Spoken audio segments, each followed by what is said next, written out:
Avant tout, beaucoup d'optimisme. Je me souviens qu'après chaque session, j'en discutais avec mon associé Benoît, et il était toujours plein d'énergie et d'optimisme parce qu'il constatait que les différentes personnes autour de la table, qui viennent pourtant d'horizons très variés, faisaient les mêmes constats.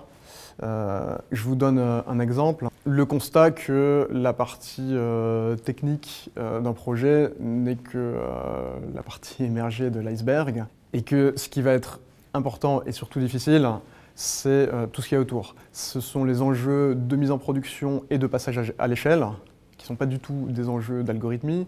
Ce sont les enjeux humains de changement des habitudes autour d'un projet, les enjeux aussi éthiques, évidemment.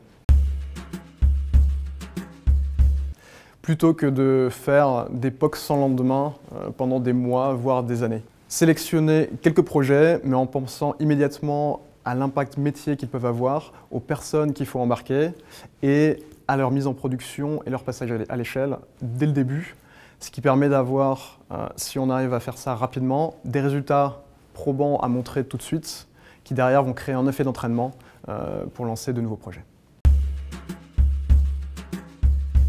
Ce serait la discussion avec Mounir Majoubi sur les impacts de l'intelligence artificielle.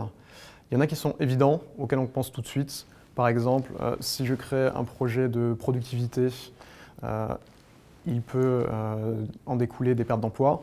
Ce sont des externalités qu'il faut prendre en compte dès le départ. Mais parfois, il y a des externalités auxquelles on ne pense pas. Je vous donne un exemple. On ne réfléchit pas forcément en amont à l'impact que peut avoir une recommandation de produits sur un site e-commerce.